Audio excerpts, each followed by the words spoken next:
Okay, then. Hey, how you all going? It's Jai, that Aussie metal guy, and today I'm getting to have a chat with Dennis Mikula from Ghostbath, who are due to release their fourth full-length album, Loather, October 29th via Nuclear Blast, and it's an absolute ripper, man. I got to sit up late cranking it.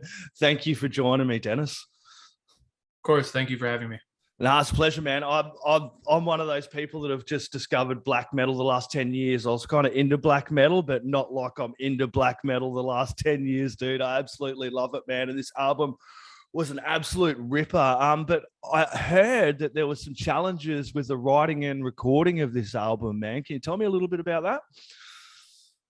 Sure. I mean, we started writing it at the end of 2019, and of course into 2020. COVID happened and, kind of slowed everything down. Not only that, but the band all lived in Minneapolis, Minnesota.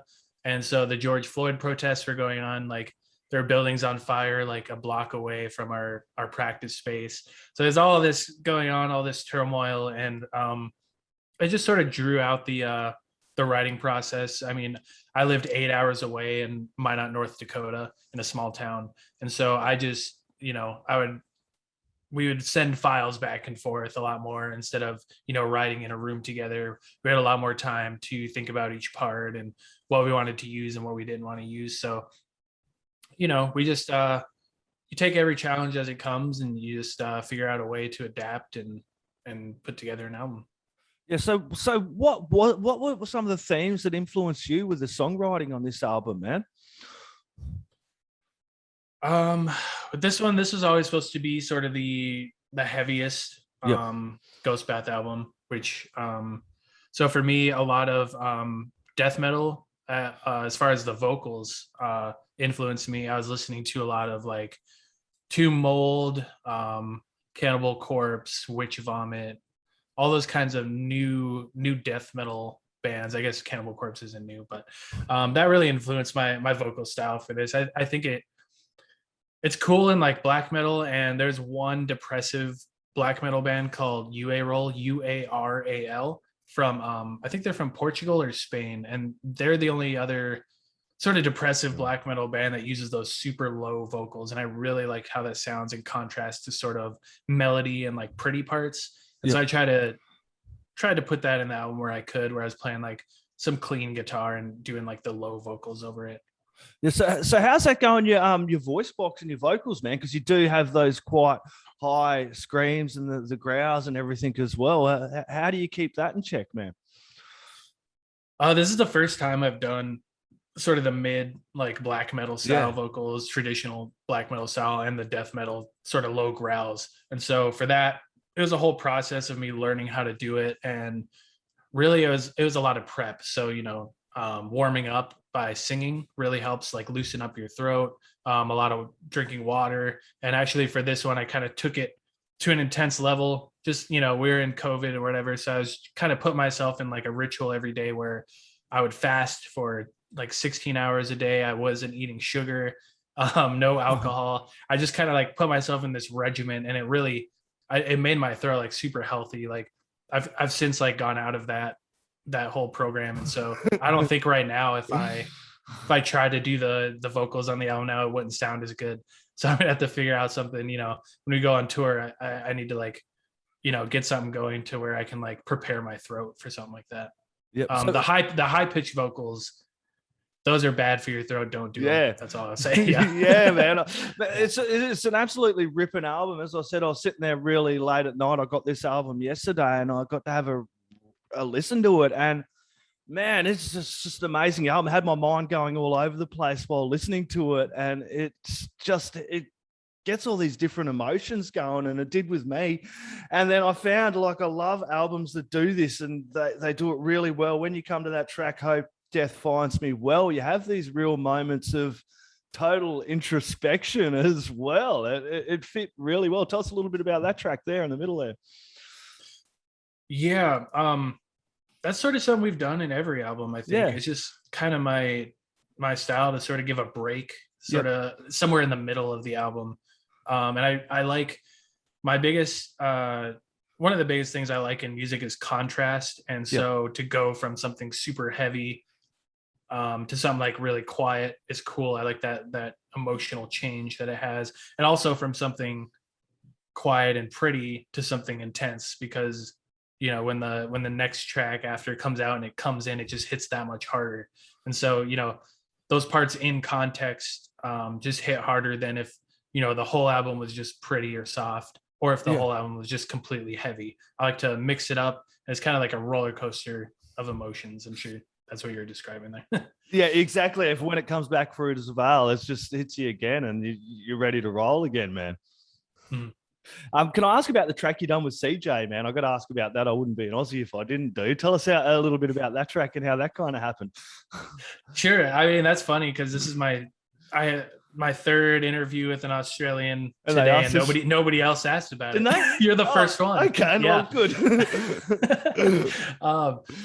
So yeah, I met Andy from the band Loud as Murder a while ago. He used to live in Minneapolis, and he hit me up one day. He's like, "Hey, on Facebook, we should grab coffee." So I was in town and we went out to, get coffee together, and he was working on some stuff with the band. He was working on a tour. I'm like, we should definitely tour together. And he was into the idea. And so we got on a tour together. It was us, Loud as Murder, Fallujah, and Decapitated in the US. It was like a 2-month tour almost. It was a very long tour, but we became friends with those guys. And yeah, CJ's a great guy. I could tell he really liked us because he was like filming us from backstage and posting it. Like, you guys got to check out Ghost Bath. And, they're super down to earth guys.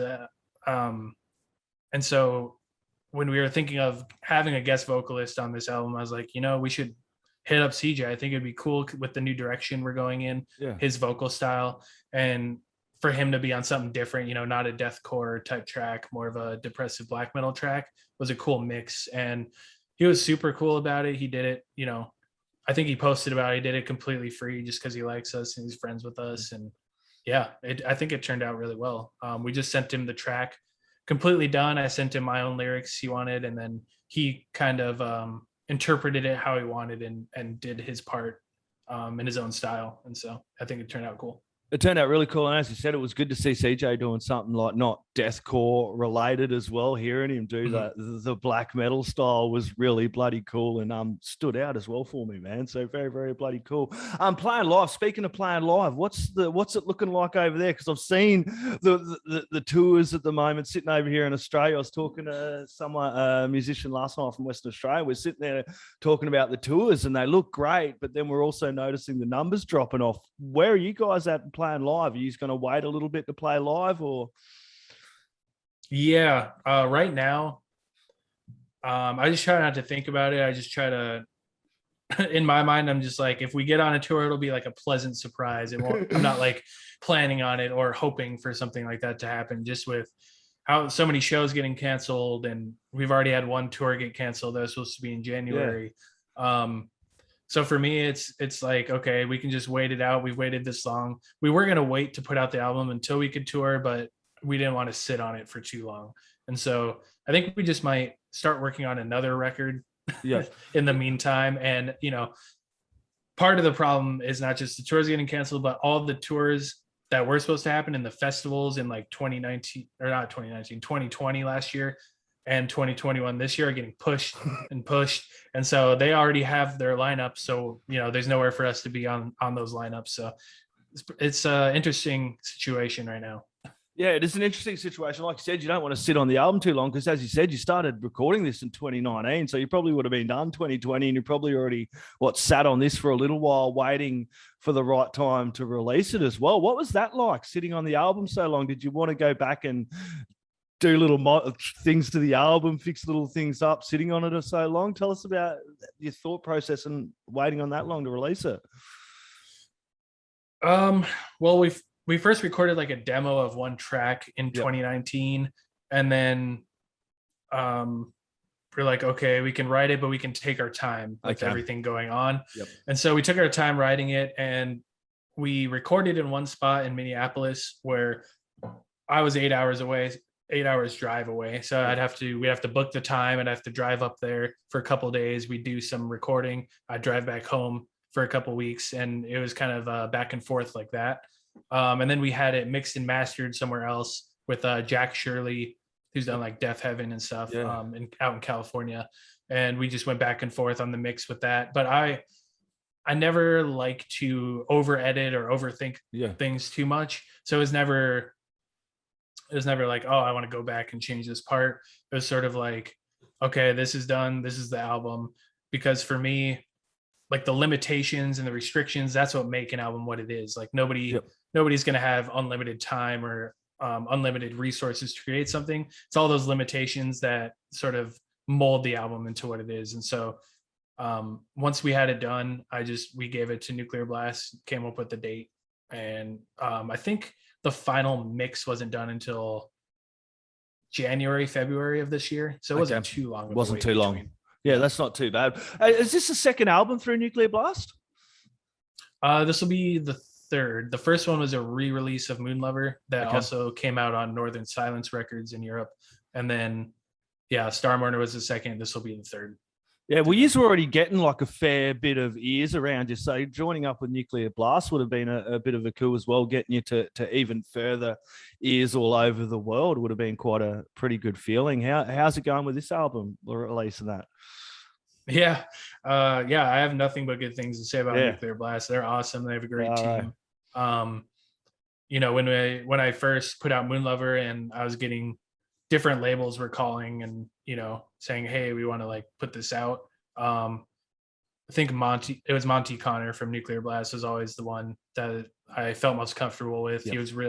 He really enjoyed the music. And I think that's important for somebody that you're working with is they have to actually like the music. And so, he's still to this day, he hit me up about the Hide from the Sun, the track with CJ in it. And he's like, oh, this is so good. I'm like showing everyone.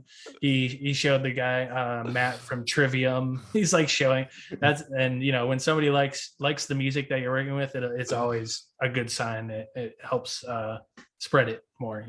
Yeah, and I've got to ask about the track "Convince Me to Bleed." Tell us a little bit about that one. That was the very first track we wrote for this album. And we actually wrote it with a different drummer at first because we had a different drummer for one tour and he started writing this album and then he quit out of nowhere. I don't know. We don't really know exactly why. He just said, he didn't want to do it anymore. And so we got our original drummer back. So it's kind of the full lineup of people we've always had in the band, other than that one tour. And that was one we all wrote together in the same room in our practice space. So some of them were more written, by myself here on my computer or one of the other guitarists. But that one, front to back, we just jammed on it in the room together, and that's what we came up with. Yep. Other than the little lead part, the tapping part, that I came up with the day before the studio. But I just wanted to add something new there. Other than that, it was like a full band effort for that track. Yep. I know it's nice playing in a room together, working out the music and that, but do you think it kind of helped Ghostbath as well, being able to work remotely and work on parts and send them through together?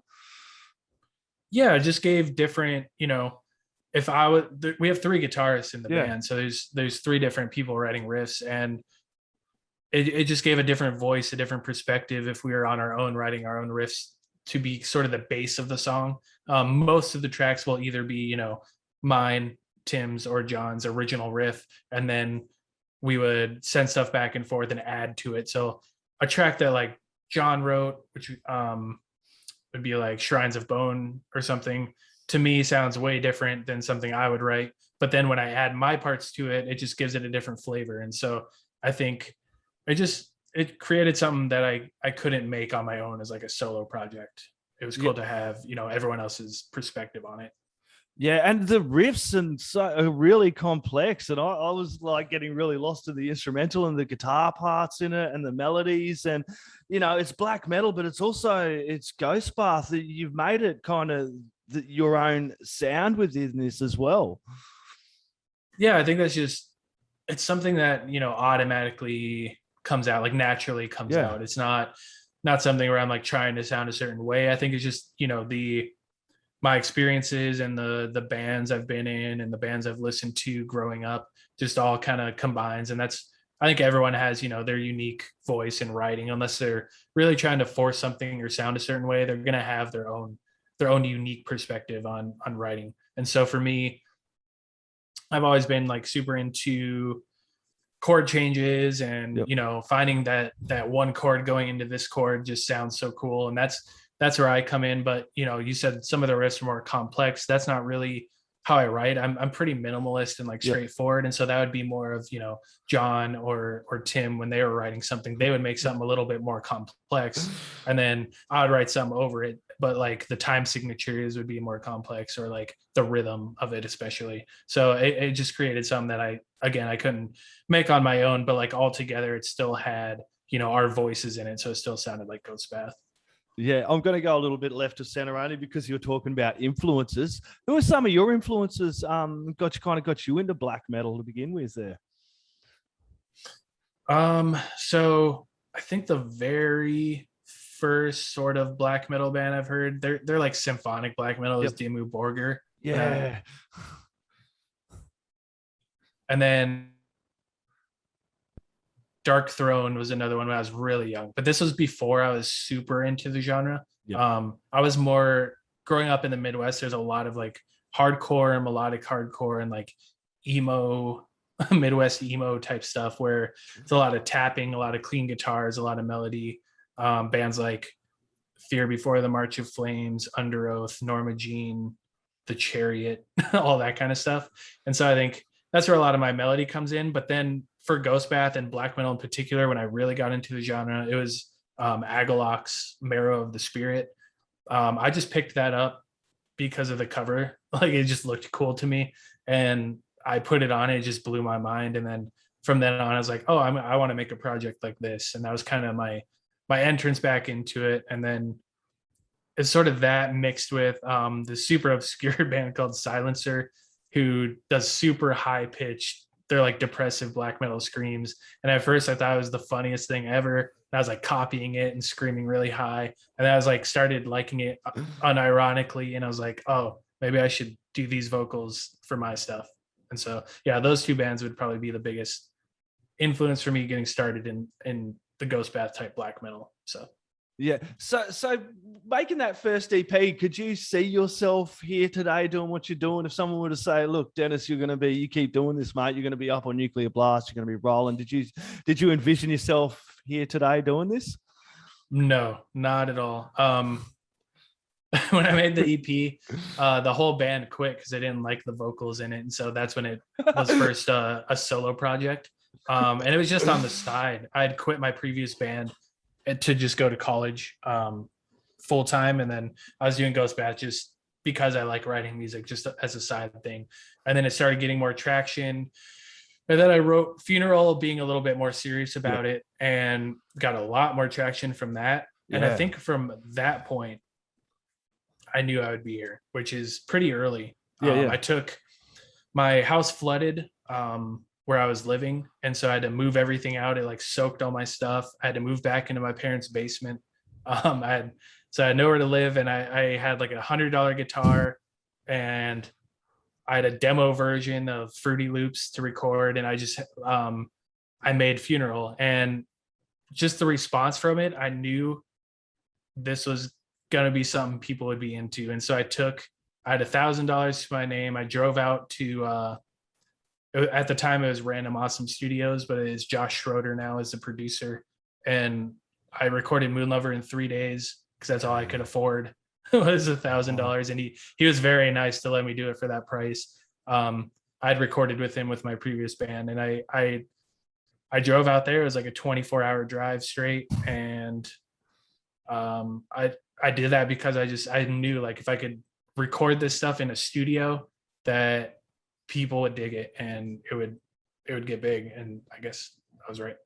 You definitely were. It's got an amazing sound. And black metal, though, I suppose the band didn't get it at first. Some people kind of don't get that whole depressive black metal and that black metal scene. I know myself, when I first heard it many a year ago, when I was a lot younger than I am now, I was like, what the fuck is this? Now I just can't get enough of it. I'm like, give me more, give me bloody more. It seems like that's a lot of people's first response. It was mine too. You just like spot like a cover or something on YouTube on the sidebar, and you're like, oh, what's this? And you listen to it, and it's just, I think it's because it's so different and so new. It's not anything you've heard before. And so you don't know what to think. And, people have all different responses to that right away. But yeah, I think that's what drew me to it, because most of the stuff that I really like now, it wasn't an immediate, I love this, like from the first note. It was more of a slow burn over time. And you're like, you just start appreciating it more and more. And I think that's, I don't know, there's something to that where it's not like the flashy big bang at the beginning. It's kind of the slow burn thing. And I really like slow burn type stuff in all media and art and, like movies or books. If it's a slow burn, I probably like it a lot more than, some action movie or novel or anything like that. Yeah, that's it. I'm with you there. Ask about the album art. Who done your album art on this one? This was done by Bekzinski. He's a Polish painter. He's pretty famous. He does insane looking surreal landscapes and art pieces. I mean, he's pretty famous. It's kind of a lesser known piece by him. Yep. And with all my art pieces for the covers, I find a piece of art that's already done. Like I've never had something commissioned specifically for a Ghost Bath album cover. Yep. I was thinking about that the other day. I think that's because I like an art piece to be done for the sake of that art piece, not for something different or trying to like pin it on to something else. So I think I just I create the album. When the album's completely done, I'll look and just search in Google and until I find something. And it could be like months at a time before I find, when I see the piece, I know in that moment, I'm like, that's it. I need to get it. So I licensed it from a museum in Poland because the painter actually got murdered, I think over like $100 or something. Oh, wow. He got stabbed to death. Yeah. But his pieces are awesome, but I'd never seen that one before. And when I saw it, I was like, this is Self-Loather. Yep. Yeah, it's a really cool piece. It just, I'm sitting there looking at it right now. It just matches the album perfectly and the themes and everything as well. Have you got a standout track on the album? I know it's like picking a kid and it's like pulling teeth. But do you have one this week that's your favorite? I'm sure it'll change next week. Yeah. I haven't really thought about that too much. I like to move on to the next project as soon as possible once I finish something. And I think if it were either of the two singles that first came out, it's not anymore because I've like heard it so many times over and over, Yep. For when I'm, we're making the video, I have to hear it a million times and stuff like that. So maybe that's colored my thinking on it. So I don't know. I think I like Unbearable just because it's so different. It's a lot of like, it's very different like song structure where with like tapping and everything just drops out and there's just guitars playing and just the interplay of like three different guitars in that. Either that one or Flickering Wicks of Black, the final track on the album.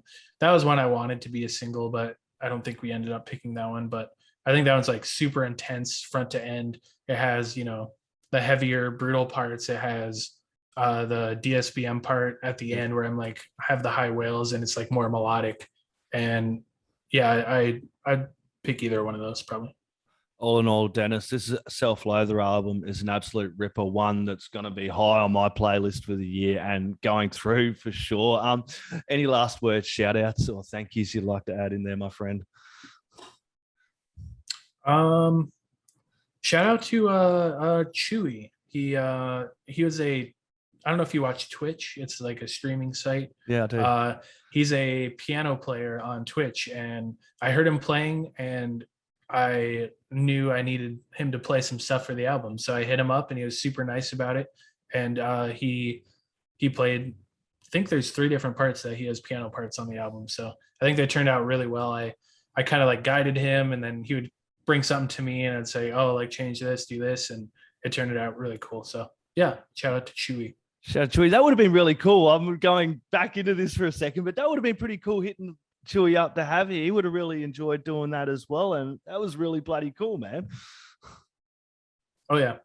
Okay, cheers, mate. Everyone grab that Self-Loather album. Comes out October 29th via Nuclear Blast. The vinyl is going to be sweet. I can't wait to get my hands on some vinyl of this. Going straight to my record player. Turn it up really loud. Dennis, cheers, mate. Thanks for joining me.